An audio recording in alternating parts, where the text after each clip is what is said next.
When you look at graphing an exponential growth or exponential decay function, it's slightly different from what we have done before. So to discuss this, we're going to look at function a, which is f of x is equal to 2 to the x. When you look at the values of f of x, when x changes, function a becomes 2 to the x. So if f of 0, that could be equal to 2 to the 0 power, which will be equal to 1. If you look at these graphs, each one of them will graph at 0, 1. So that doesn't really help us to differentiate between the graphs. So let's put in 1 for the value of x. So 2 to the first power is equal to 2. So let's look for 1, 2. If we look at our graphs on A, when x is 1, y is 2. So that's a pretty good indication. This could be our graph. So let's try another point. If I put in -1 for the value of x, 2 to the -1 simply means to do the inverse, which gives us 1/2. So let's look at -1, 1/2, and look, there is our point. So let's just try one more point to be sure. So let's put in a 2 for the x. So 2 to the x, or 2 to the second, is equal to 4. And look, 2 graphs to 4. So now we have 3 points, and we can be pretty sure that that's our graph. If you notice, the graph continues upward as x approaches infinity. This means this is an exponential growth function. Notice the basic function does not cross the x-axis. It gets really, really, really close, but it doesn't cross. And that's true no matter what the graph is. This explains what an exponential function is. It's in the form of some number a times the base b raised to the x exponent, as long as a is not equal to 0. The base b is a positive real number other than 1. If a is greater than 0 and b is greater than 0, then y equals ab to the x is an exponential growth function. So that's our first type of function. B is called the growth factor. So B is the growth factor. The simplest form has y equals b to the x. Notice we talked about approaching the x-axis. That's our asymptote. The points that you will always see are 0, 1 and 1b. So those will be your key points to tell you if you have the right graph. The same thing applies to exponential decay, except b is between 0 and 1. That's the difference in what the graph looks like. You still have an asymptote. You still have 0, 1. You still have 1b, but the graph is going downward instead of up. So as x approaches positive infinity, the graph approaches 0. So this is exponential decay. So if we look at graphing a function, this is an exponential decay because b is between 0 and 1.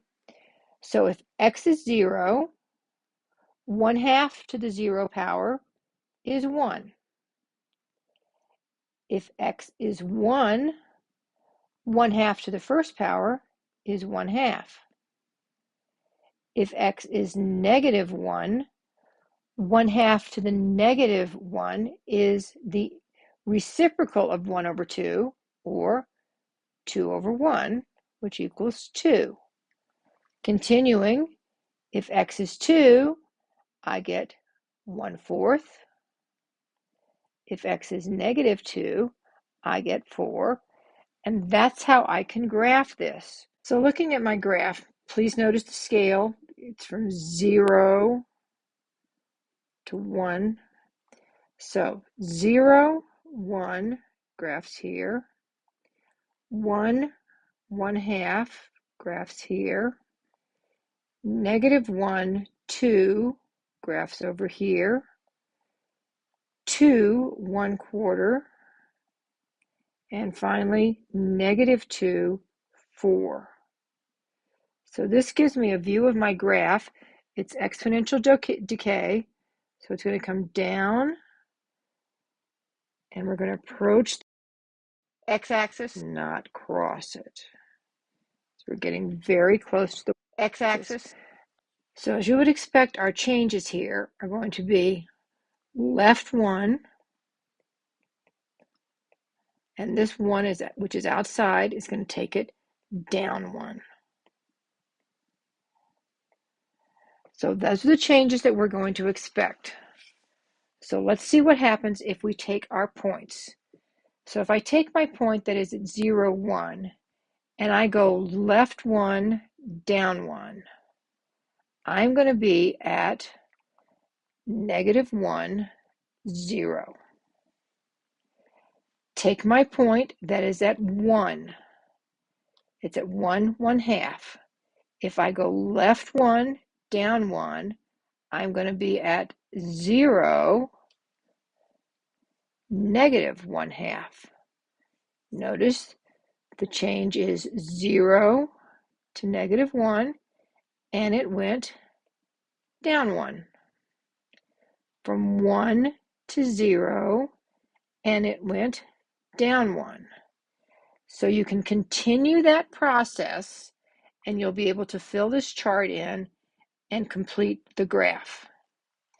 On the next chart, you will do the same type of thing, dealing with the change. Looking at the transformation, you'll see that this is going to go, as you would anticipate, right 2, and that's right, up 4.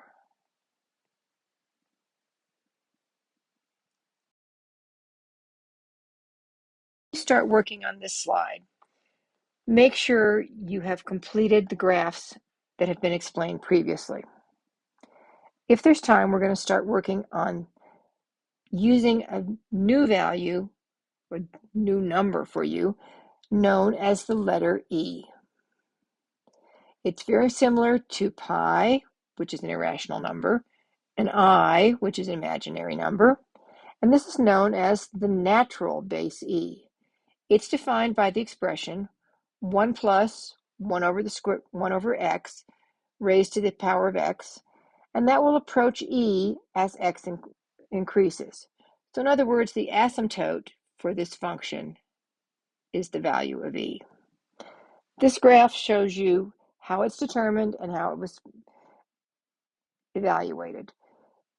It's necessary to know that E is 2.71828182846.